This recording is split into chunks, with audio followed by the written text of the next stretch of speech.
Bonnie, Zach with the NerdCave, and this week in gaming, COD comes to Game Pass. Last of Us is getting another game, and college football gets a trailer. This is the NerdCave News, and I am your host this week, Zach Dykes. This episode is brought to you by the Epic Game Store, where you can support us by using creator code NerdCave at checkout, and it's also brought to you by Coffee Brand Coffee and our wonderful patrons, but more about that later.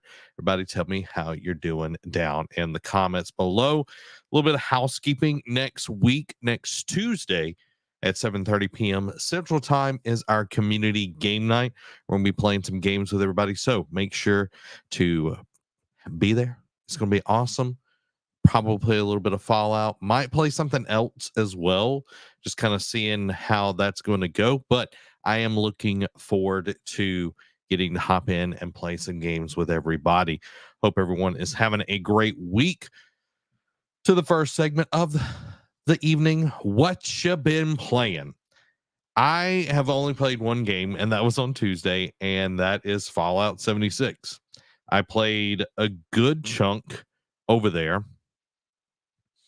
and it's all right. Like it's all right. It's not something that I think I will put a ton of time into. I feel like Fallout 76 does not explain a lot of things. And I know it's like, oh, well, it's a big game and all of that.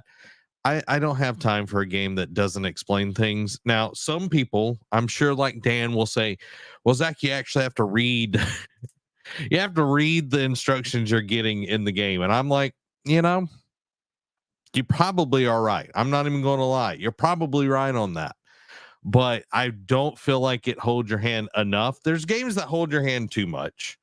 And then there's games that don't hold your hand at all. I need just a little bit of hand holding. You know what I mean? Just a little bit of hand holding would be fine for me. So probably we'll more likely play Fallout 76 on Tuesday a little bit. We might play some maybe X Defiant. That just came out, a little shooter that's free to play and everything. So I might check it out and see how it is. But yeah, Fallout 76, I think the story is there, but I don't know how much I'm going to put into it, especially with Senua Saga just coming out, which has come out to mixed reviews, which I've been very surprised about. And I think that is one of the reasons why a lot of people have been reviewing it poorly and everything. So I'm not sure how it's all going to go down. But we'll see. But yeah, I've got a lot of other things that I want to play. Harold Halibut. I want to play more of Little Kitty Big City. So there's a lot of things going on right now. So it's definitely going to be an interesting year full of games. Yes, community game night. It also may have been because you went to level 20 to start and decided you didn't need a tutorial. See, I don't know if that's the cause, Dan. I don't know if that's the cause, because like if you play Destiny, I don't know if it works the same way as Destiny, but if you play Destiny, you can start and they will level up your character like to level 20. I remember that in the first one, when later on in the season and everything in the series. So I don't know if that's the same way, but I don't know. I think the tutorial was literally just walking through the vault and like the little robots were like, hey, brr, brr, brr, brr, brr. And it's like, okay. So I don't know. And we said, just saw the Beetlejuice trailer. It looks good.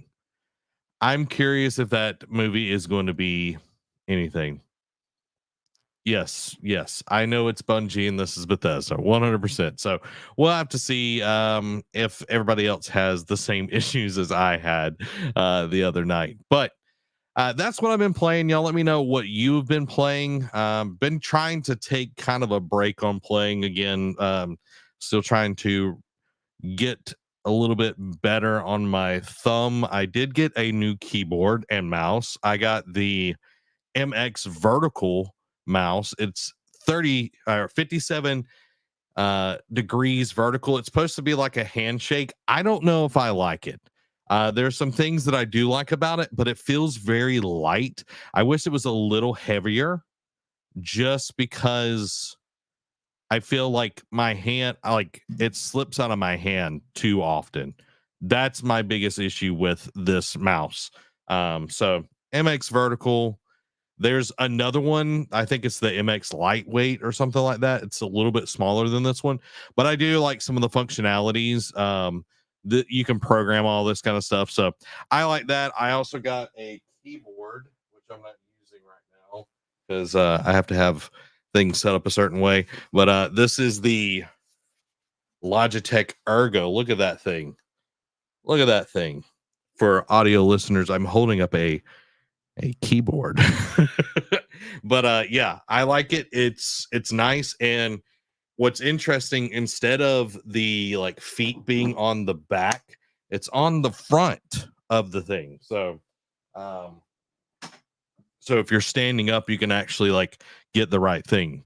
um Oh, Joe says his mouse has adjustable weight to it. I like that. I like that. Dan says, been playing Plague Tale Requiem. Fantastic game. Fantastic game. More people need to play that game. It's pretty good, and the graphics are very pretty. I would agree. The game looks gorgeous, and the story is really good, especially like how big that team is. They did a fantastic job. Yeah, I hope it helps with the wrist as well. Just trying to get used to new devices is always an interesting thing. Joe says my keyboard is the cheapest great value brand. Hey, it gets the job done. It gets the job done. Guys, make sure to hit the like button. We're about to get into the gaming discussion. Let me know what you're playing. Has anybody tried out the Marvel Rivals game? I keep seeing stuff about it, and I'm like, do I give this thing a chance? And I'm like, I don't know. I don't know if I should. I feel like I'm gonna get sucked back into Overwatch. It's like I don't know if I can handle that. I don't have time to play a multiplayer game. Don't have time to play a multiplayer game on the regular. So it is what it is. But I'm curious if anyone has played it and what they think about it. Y'all let me know down in the comments, because now we're getting into the gaming discussion. First up this week, Call of Duty hits Game Pass this fall. Microsoft plans to add the latest Call of Duty game to Game Pass this fall. This move follows Microsoft's acquisition of Activision Blizzard last year. Despite the acquisition, Call of Duty will still be available on the PlayStation. They signed a 10-year deal. Also with Nintendo, they signed one. The upcoming game is rumored to be a Black Ops installment set in the Gulf War, which I think would be a very interesting timeline. And reports hint at a Call of Duty 2026 being set in the Ghost timeline and another release in 2027.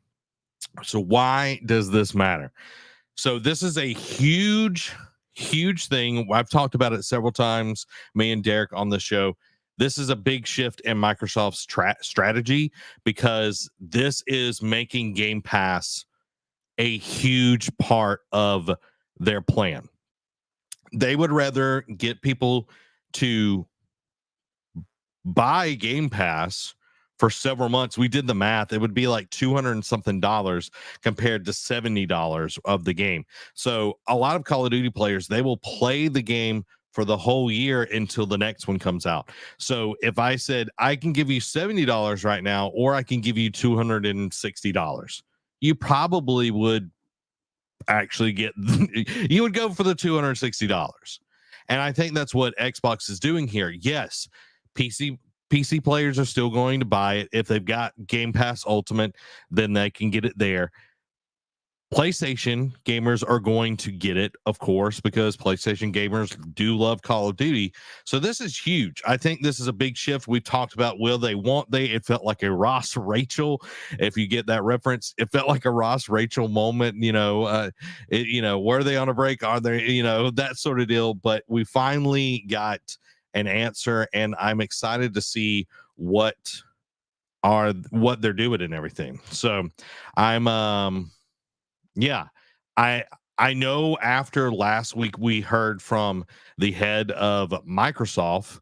Nadella is the CEO and Amy Hood is the CFO.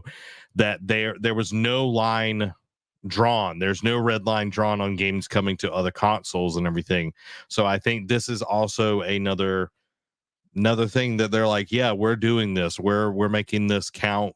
We've got Call of Duty, so we're going to put it on Game Pass. And I think we will see more people going to Game Pass. They already have like 30 million people on Game Pass subscription, like 34, and their goal is to get 50. If we can see more people coming on to Game Pass because of Call of Duty, I think we will. I think we will because a lot of people could spend $16 a month and get Call of Duty, but they can't afford 70. Like that's a lot of money. When in this day and age, that is a lot of money because money has to be put in other places.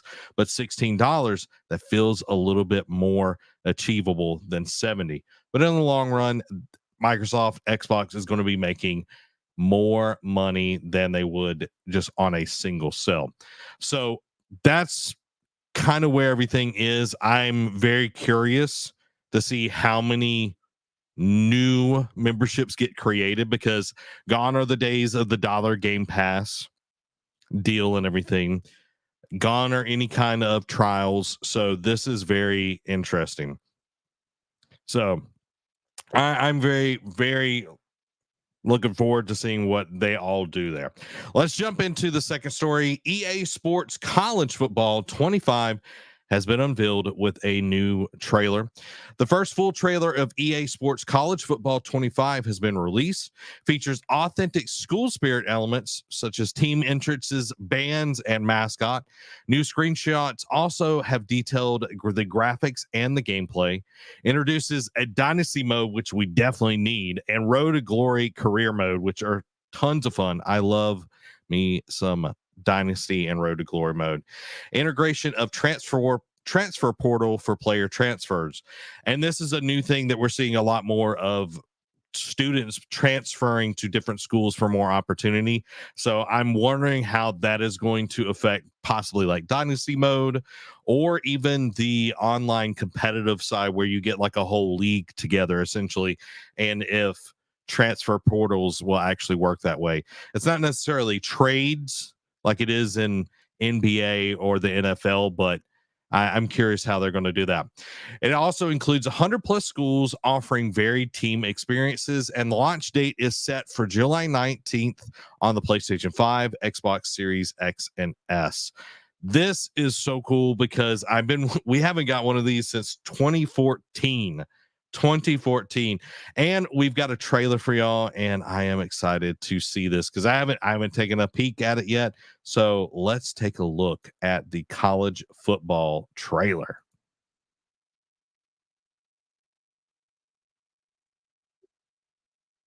The Fighting Irish.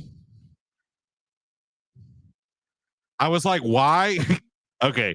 I thought that was FSU like with an eagle, and I was like, this doesn't make any sense.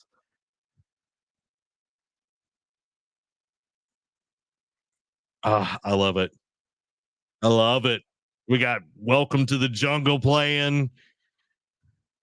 It looks great, y'all. Can y'all imagine like the bull thing? No. There we go. There we go. Okay, we got the band. I want to see Troy's band for sure. They're like entrance and all of that. That would be super dope.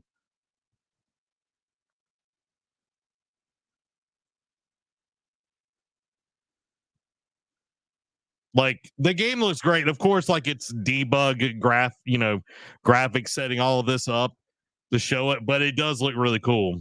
You got the Ohio State drum major flipping.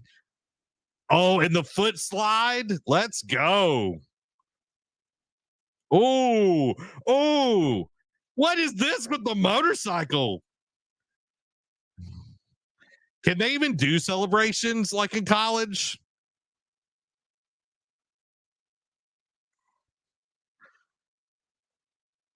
I did like the drum line thing going in there. That looks so good. Like I am I am excited for that. So July 19th, everybody, we're finally getting college football. I want to say NCAA, but college football 25. I don't like the name, but Amy said sports ball. I'm gonna just say it, guys. July 19th, gonna be playing some college football because I used to grind on some NCAA. Like Derek and I, we played a ton. July 19th, guys, is a Friday. Mm, mm, looking good. Dan says, I feel like they're doing everything except add new innovative gameplay for their sports they're actually playing. Okay, yeah, I want to see gameplay, like actual gameplay, not just trailer. Like, of course, like announcement trailers are always going to be more hype than substance and everything. Hopefully, we'll see maybe at Summer Games Fest some actual play of the game. Like, I feel like Madden has not innovated in a very long time with their gameplay, but hopefully, a lot of times I felt like NCAA actually pushed Madden forward a lot of the times every year. But we'll see. I always liked NCAA because of the college atmosphere. And hopefully, this is just me. Hopefully, being a Troy alumni, we get the band. And hopefully the band will look good. Because nothing worse than they making the band look bad. You know what I mean? You know what I mean? Joe says, I used to play PS2 football games and hit onside kicks to steal the ball back over and over again. Nice. Yeah, there was definitely some exploits. I remember there was a Hail Mary pass. It's like you had four receivers going down the field, but the one on the inside on the right would crook. And man, it was very interesting to always play that. So I am looking forward to some awesome college football very, very soon. But you know what you can get right now is some delicious coffee brand coffee, exceptional quality coffee with no gimmicks and no politics. Customer satisfaction, there's nearly 4,000 reviews, and they're all verified, with most of them being 5 out of 5. They got 12 coffee blends, 12 organic teas, 3 hot cocoa flavors, and for your convenience, they have cold brew and K cups available. And they've also added where you can have reusable K cups where you put your own beans in there. So the thing that always stands out for me with a good, service, whatever it is quality. And the thing that I love about Coffee Brand Coffee is that everything is roasted to order. So it's not sitting on the shelf. It's not getting stale. It's not Folgers in your cup. None of that. It's delicious coffee, fresh roasted to your order. So elevate your coffee experience today with Coffee Brand Coffee and use our code NerdCave at checkout to get 5% off your order, or you can use the link in the description below. Some interesting news coming out of the gaming world is IGN acquires Eurogamer and more. IGN Entertainment has acquired several major gaming websites: Eurogamer, GamesIndustry.biz, VG247, and Rock Paper Shotgun. The acquisition includes the entire Gamer Network portfolio. This move is part of IGN's strategy to expand its reach and influence in the gaming media landscape. Following the acquisition, there have been some redundancies across the Gamer Network. So what that means is fancy talk of they laid people off. This report is from IGN. So yeah. Why does this matter? This acquisition significantly boosts IGN's content and audience, potentially reshaping the gaming media industry by consolidating some of the most influential gaming news sources under one umbrella. Now, all of this is like in Europe. So this is very interesting because IGN does have a Europe branch, but it's not the one that kind of carries the water, if you will. It's there. I think they have a good reach, but gamesindustry.biz is something that we use a lot. VG 24/7 is another one. Eurogamer as well. Like, we pull a lot of resources, read a lot of articles from those websites. And IGN's parent company, they own a lot of different things, but I don't think this is to, bolster these specific things. I think it will all be folded in to IGN eventually. There's going to be definitely some restructuring going on. There's going to definitely be redundancies, as they like to call them, which is they're going to be laying off people throughout the rest of the year. They're going to see, again, I understand when it's like, oh, well, we don't need two departments. We don't need two receivables or payables. Like, we don't need all of that. But it's like, how many journalists, how many people are going to actually lose their job from this acquisition? I don't know. It's kind of scary when a group gets more control over the media. Hopefully we'll see, we've got a lot of independent people that are doing games journalism, but a lot of people pull their stuff from IGN. A lot of our articles are from IGN. Like, we get them from different places, but it's also kind of scary seeing IGN literally buy up like a whole industry essentially over in Europe. So hopefully all the people that have lost their jobs, they will be able to find something quickly. But I think this matters because you have to know where you're getting your news from and everything, and just, be cognizant of what's going on. It's not just game developers that are losing their job. A lot of corporations are definitely tightening the screws and trying to find new and different ways to make money in the industry.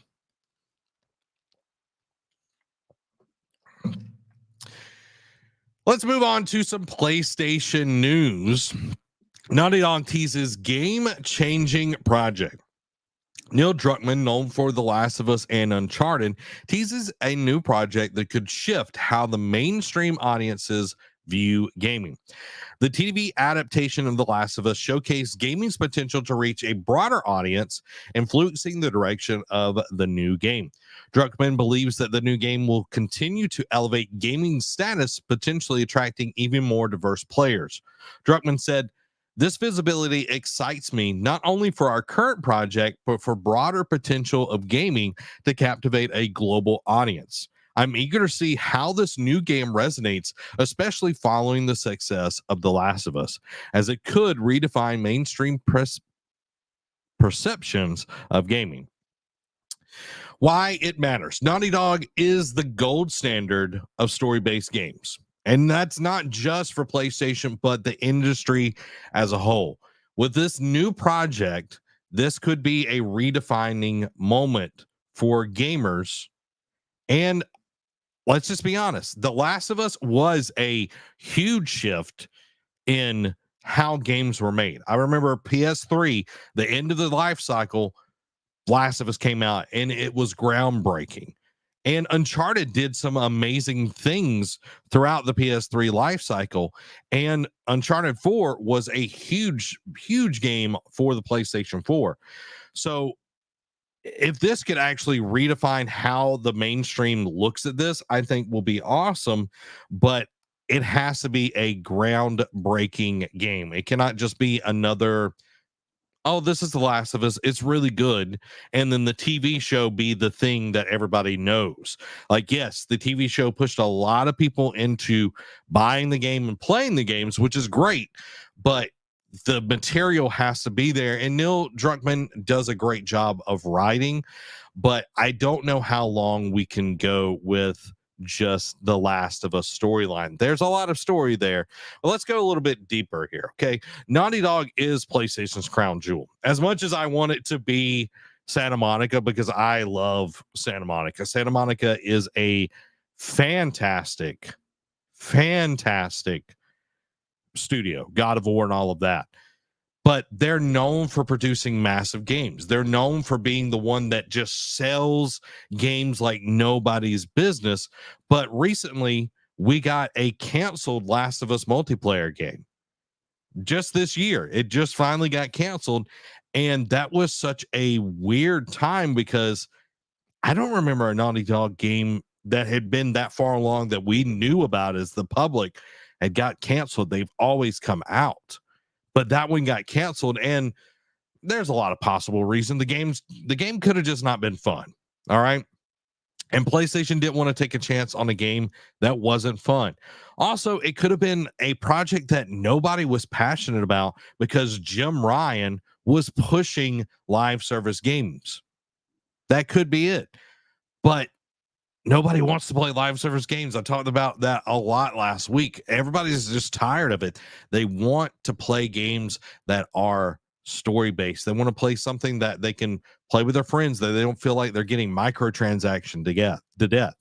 So I think with the show's popularity, it was already a really popular game series, but with it being the smash hit of last year, because again, they weren't competing with, something like House of Dragons, Game of Thrones, or anything like that. It was a year that literally was, this is the Last of Us year. And this year has felt kind of like the year of Fallout, but we're fixing to start getting some bigger shows again. I think that we can expect more entries into the Last of Us franchise. I just hope we don't get so many that it bogs things down. And, just to say this, PlayStation is bringing a lot of their properties, Horizon, God of War, into TV shows. Like there's going to be a God of War TV show. There's going to be Horizon TV show. And I think we're going to see more of that. Super Mario Brothers was the highest grossing movie of 2023. Barbie did amazing as well, and Oppenheimer and all of that. But Super Mario Brothers made the most money out of anything, and that's based off of a game. The big shows right now, Fallout is doing crazy numbers. They've already renewed for season 2 and season 3. And I thought the Fallout show was great. So we're going to see a lot more video game adaptations that will stay truer to the source material. Because if you look at Fallout, it's really close to the game. Of course, they can't do everything, but there's a lot of nods. There's a lot of the feel of what you would be in the game. Same thing. The Last of Us, like there were some places that were literally 1-to-1 of the game. So that's super dope. Gone are the days of the Doom the Doom movie with Dwayne the Rock Johnson, or the Hitman movie, or like Assassin's Creed with Michael Fassbender that uses the name but doesn't actually use all the source material to really make people buy into it. And it's like, people are not dumb. People are not dumb. We watched all the Marvel stuff. We watched all the Marvel stuff and how convoluted it could be, and they still made tons of money. You don't have to water these things down. So I'm excited to see where this possibly can go. I still need to play The Last of Us 2, but I believe that Neil Druckmann can make an awesome game. And one story, I don't know if it's in the quick hits or not, but PlayStation is wanting to focus on more big story based games. And I think that's a win for all of us. That is a win for all of us, everybody. So that is super, super exciting. Let's move. Yes, Mario made the most, which is crazy, but Mario made the most. Last year was kind of a weird year. Like we had some big movies come out, but yeah, Mario made the most in 2023. Yeah, Nate, I agree. Story games are great. That's the whole reason I'm a gamer. Like, yes, it's fun to play games with your friends and all that, but that's never been my like motivation to play video games. I would rather play a game over watching a TV show or reading or whatever. Like gaming, it has always been like the star on the Christmas tree, if you will. It's always been the top one. So having stories has always been my biggest passion. So I'm excited to see where it goes. Let's move into some Helldivers and Arrowhead news. Arrowhead aims to be the next Blizzard, hopefully without all the misconduct issues. Arrowhead aims to emulate the success of Blizzard and From Software, renowned for the World of Warcraft and, of course, Dark Souls, Elden Ring. Johan Pistout, I don't know how to say his last name, transitions to Chief Creative Officer, with Shams Jonji stepping in as CEO to help achieve these lofty goals. Now, the reason why the CEO has stepped down is because he wants to make the game great. He's gotten the studio to there, but he wants to focus on the creative side of things. And I love that. Knowing like what you're passionate about, knowing what you want to strive for, I think is really important, because you can be in this position and be miserable and not be able to actually affect the change that you want, because you're having to do all of this kind of this deal stuff. You're having to do all of these things that you don't want to do, and you just want to make great games, and him transitioning is huge. Despite their ambitions, Arrowhead has no plan to sell or go public, emphasizing a focus on independence and measured growth. Thank the good Lord. Helldivers 2 shattered records by selling 12 million copies in 12 weeks, becoming the fastest selling PlayStation game ever. Selling 12 million copies in 12 weeks. That's amazing. Arrowhead wants to become a top choice for developers who are passionate about creating co-op games similar to Blizzard's appeal in its prime. Arrowhead plans to take more time with patches to ensure quality, addressing the influx of player toxicity and demands for new content. So why does this matter?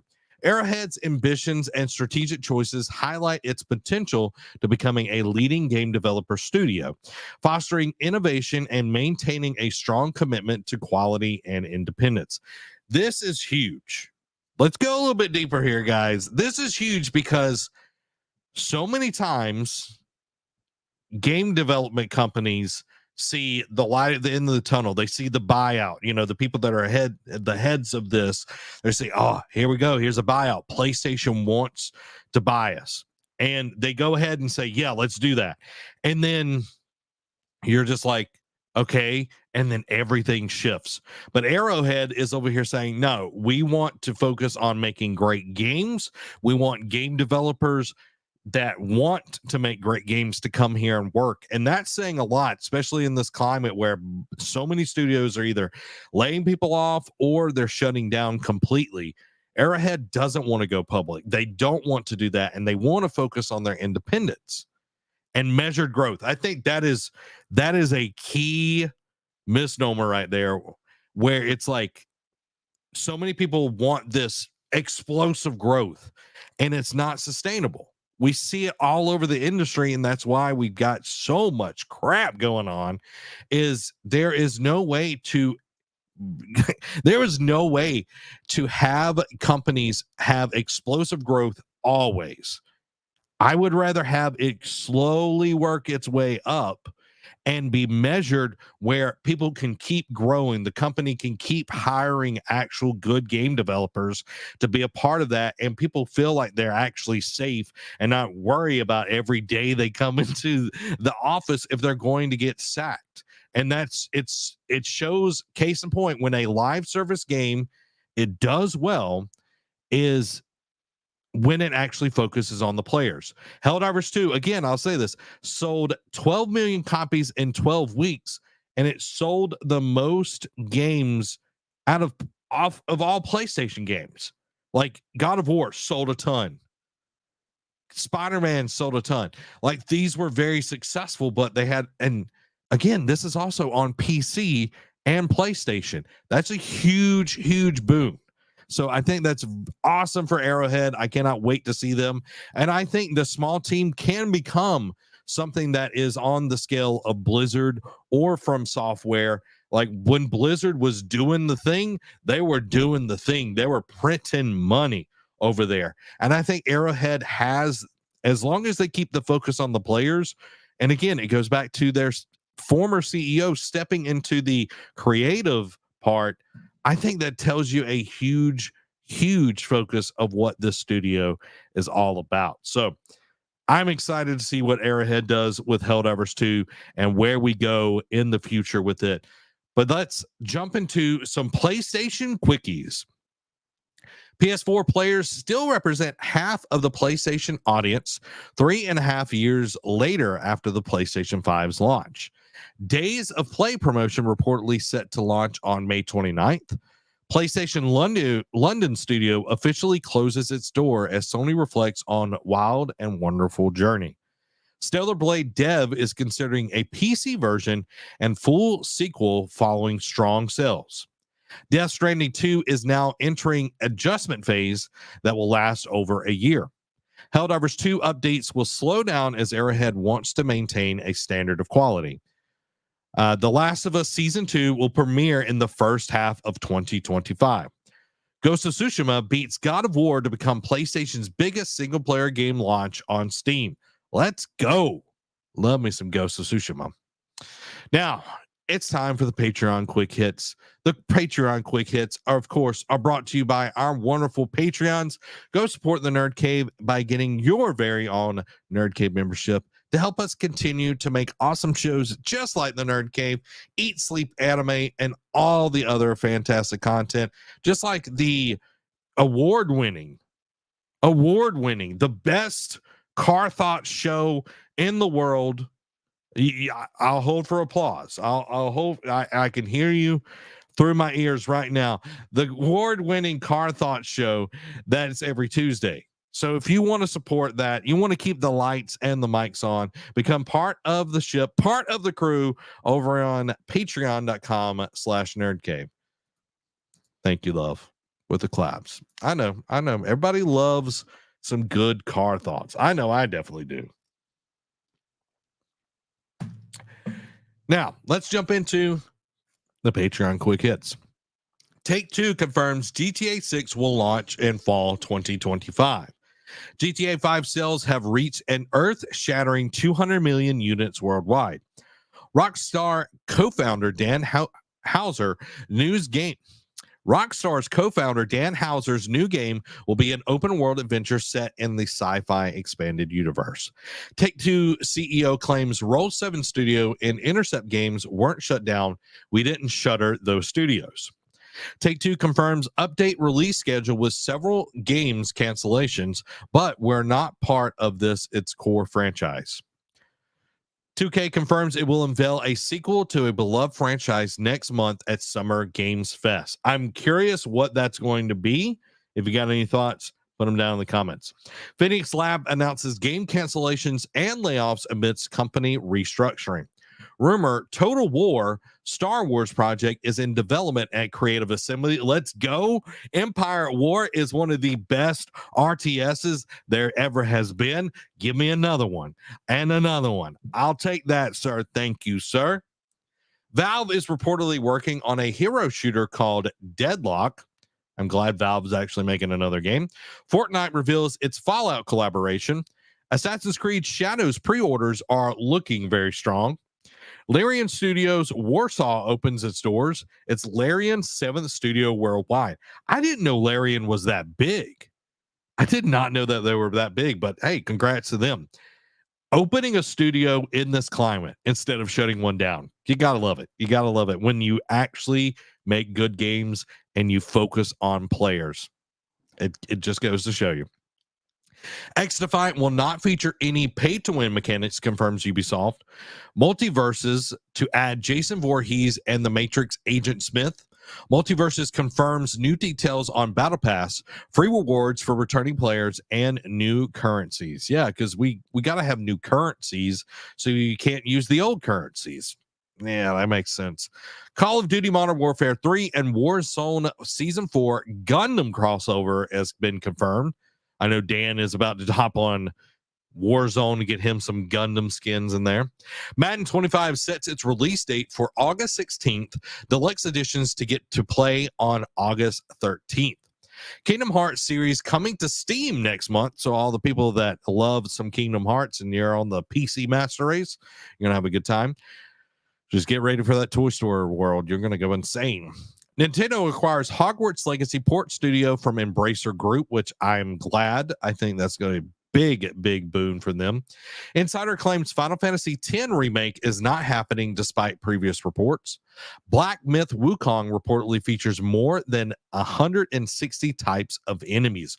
Whoa, that is really cool.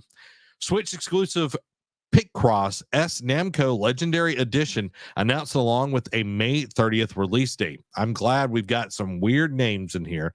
Microsoft reportedly approves Ninja Theory's next new game. Hallelujah, and they're not getting shut down yet. Hunt Showdown's new gen console update is arriving August 15th, rendering last gen versions unplayable. Really? That's weird. Overwatch 2 is removing another PvE mode, saying it hasn't resonated with players.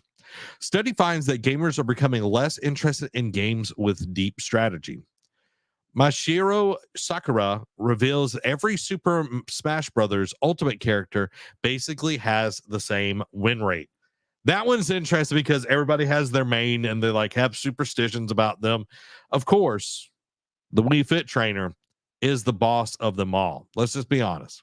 The boss of them all. So we finally got a release window for GTA 6 fall 2025.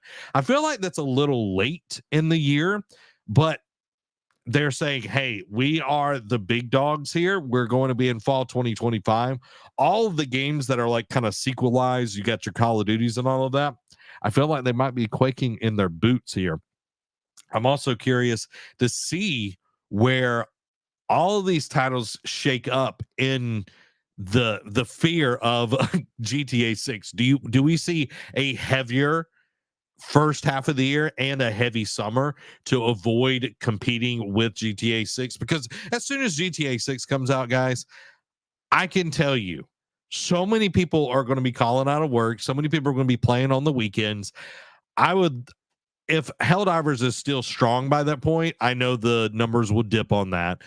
But GTA 6 is going to be ground shaking, and like the GTA 5 sales, and I think this is one of the reasons why it is later in the year. They want to make sure online mode is up and running at launch, because GTA 5 online or GTA Online is such a money making thing. So they definitely want to make sure GTA 6 version of that is polished, ready to go, so they can start making new money. People have to start all over fresh and everything.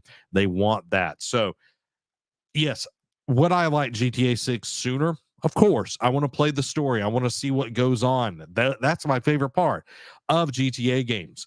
But I'm glad that they're taking their time. They're figuring it out, and eventually we will get it. But it has been a very, very long time, since 2013, since we got a GTA game. So I'm looking forward to it. Guys, I hope you enjoyed this episode of the Nerd Cave News. If you want to support and keep the lights and the mics on, make sure to go over to patreon.com/nerdcave and get a Patreon membership, a NerdCave membership that fits you the best. And you can also use the Epic Game Store creator code NerdCave and check out. It's no cost to you, and it's much appreciated. Dan, nope, not even Gundam can get me into Warzone. Well, they tried, Dan. They tried hard. They did. Very, very hard. Guys, I love y'all. You have a wonderful rest of the week. This has been Zach. Bye.